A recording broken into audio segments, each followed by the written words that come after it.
my name's Don Sieber. I've been with CAA for about 5 years. I'm a light service driver. I do the battery program. Hi, I'm Ryan Bazan. I've been with CAA for 12 years.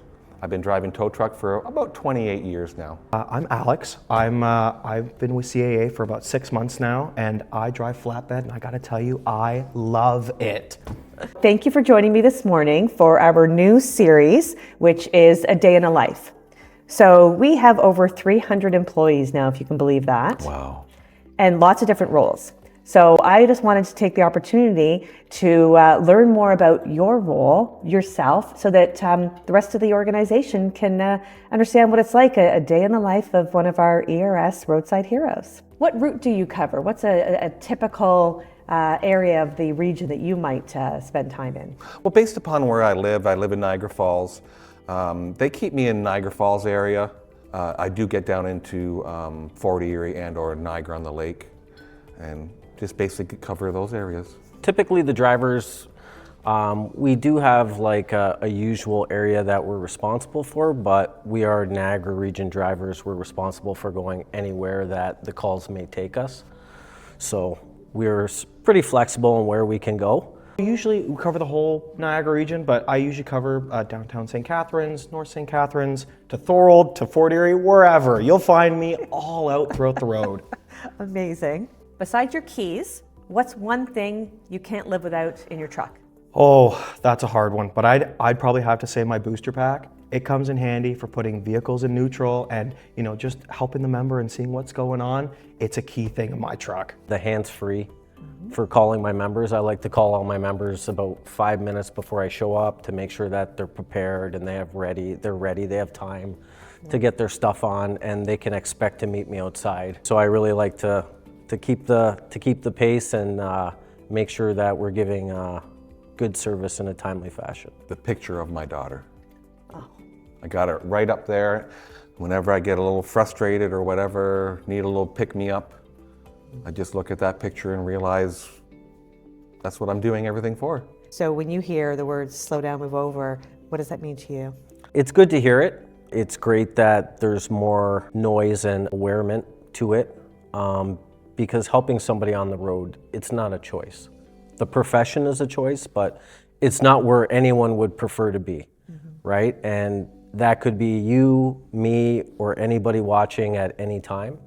So by extending people the courtesy to work safely is pretty important, because we all have families that we want to go home to. Yeah, I think that's it, that your family is counting on you and you need to get home safely at the end of the shift. Oh, it means everything, especially our highway calls, the 400 series highways, QEWs, the slow down and move over is just so important to me. Just take that extra second, just slow down. You see my lights flashing, just slow down and move over.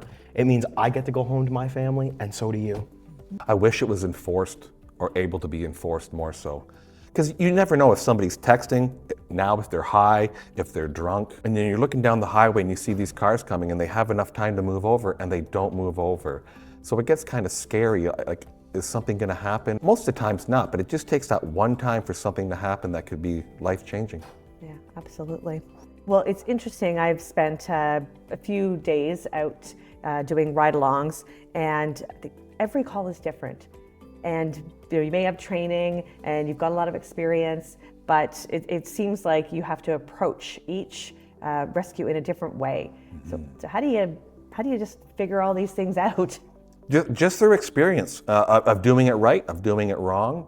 And when I show up to a scene and I'm looking, there's so many things going through my mind as far as cars and traffic and safety, keeping the members safe. How am I going to tow it? How am I going to pull it out of the ditch? And just so many things go through your heads of different scenarios. So you try one, and usually you have to tweak it a bit. Oh, it didn't go so easy, so now I got to change this a bit, and then it goes easy. So tell me, what does service excellence mean to you?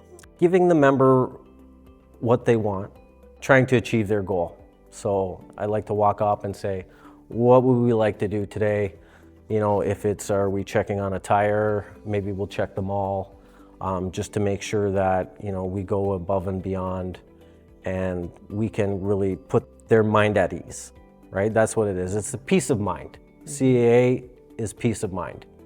And by having that, if you have an older vehicle or even a newer vehicle, it ensures that no matter where you are or what happens to you, someone is always going to be there to save you. Is there a skill you picked up that you were surprised about in the first few months? I think one of the skills is like definitely more mechanical knowledge, like knowing a lot of these vehicles, because we tow all kinds from new to old to really old and classics that, you know, we just kind of get around. So it's great to like learn and, you know, learn about the vehicle and see how long they've had it or, you know, what I can do differently. So definitely a lot of mechanical skills for sure. Yeah, it is interesting because I've been on a few ride-alongs and each call is a little bit different. Every call. And you might think, oh, well, if it's this, then you always approach it in that way. Exactly. But no, based on the vehicle and the position they're in and the environment, it's not cookie cutter. That's right. That's right. A few questions. We're going to go pretty quickly here. So first thing that comes to your mind, downtown core or country road? Country roads. Downtown. Country roads all the way. Snow day or heat wave? Snow day for sure. After this winter, heat wave. I don't blame you. So we're going into our 9th month of winter. I prefer heat wave all day. Day shift or night shift? Day. Ooh, day shift. Day shift. Trail mix or protein bar? Oh, protein bar. Trail mix. Protein bar. High-vis vest or high-vis jacket? Jacket. Jacket. Oh, that is so tough. Oh my goodness. I'd have to say a high-vis jacket. You've been in the role 6 months now, so you can remember what it was like on your first day, your first week. What advice would you give to some of our new drivers? Oh, I say if you're starting, soak in every minute, because you know what? These people, these trainers, managers, they work really hard to make sure, and especially Ron, he works super hard on our health and safety to make sure we are out there as safe as possible. So if you're new, have some patience and just soak it all in, because you know what? It's fantastic. Again, go slow. Work on doing it the best way that you can, safe as possible, without any damages, and then work on speed. Somebody new to the role, you have to develop confidence, like in any job, and that takes time. So for the first little while, it definitely is hard because you're dealing with situations you've never been in. But the more situations you find yourself in, the easier it is to naturally react and, you know, follow procedure and do the right thing. Like, I like testing every battery. I don't like guessing. You know, a lot of people, I walk up to their car and they're already asking me what's wrong, and I don't know yet. But sometimes I stare into my crystal ball of the mirror, right? I'll rub their mirror and I'll tell them how long they have left on their battery, and then I'll test it. Oh, that's good. Yeah.